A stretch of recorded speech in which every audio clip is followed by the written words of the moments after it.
The Piping Plover by Andrew Fersch and Bruce Hutchison.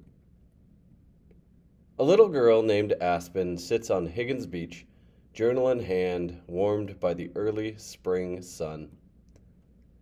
She looks out over the ocean, listening to the sounds of the Atlantic lapping on the shore as the tide retreats. In the distance, a speck of a bird appears on the horizon, then another, and a third. As they move closer, she can see the gray head, the cream-white belly, and the brush strokes of black on the neck, forehead, and tail of the beautiful birds. Behind her, by the edge of the dunes on the beach, the birds make their way down, repeating their single, melodic, high-pitched notes. They scurry across the sand as she remains completely still, watching with reverence. She adds a detailed illustration of their footprints to her notes after they've walked away from her. It is clear the birds are skittish around humans, so she takes one last look before skipping joyfully back down to her family on the beach. At school the next day, nature journal in hand, she shows her illustrations and shares her notes during show and tell. Her teacher, Mrs. Birdsall, takes out her Peterson guide and they work together to identify the birds. When they learn that the piping plover is endangered, Mrs. Birdsall asks the class what they would like to do about that. The students unanimously decide they want to work together to protect this bird, but they do not know how. After school, Aspen returns to the beach with her mother and sees one of the plovers making several nests, or scrapes. She now knows this means they are planning on starting a family. Later that week, Mrs. Birdsall has a special guest in class, Mr. Steinauer, a naturalist from Maine Audubon who has been working for years to help the plovers stay safe. The children learn that the plovers are often found breeding at Higgins, and that human activity there is causing serious problems for the little birds.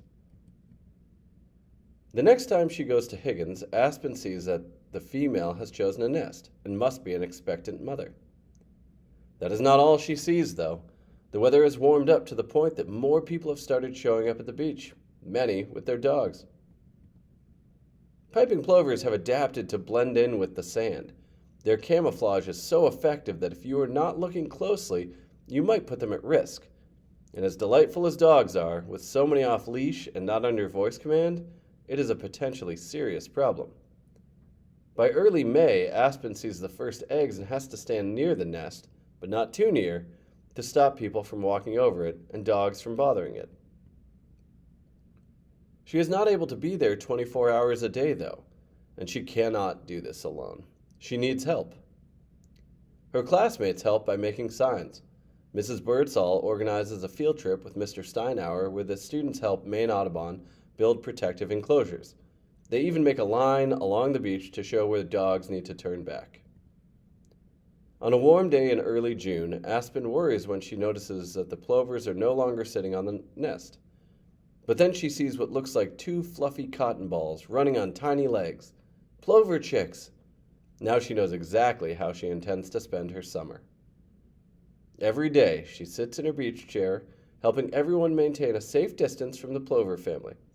She provides treats for the dogs and lemonade for their people, while explaining what they are helping to protect.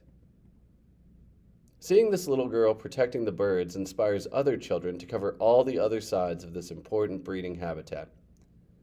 By now, the baby plovers have started to test out their wings, having been kept safe from humans and pets.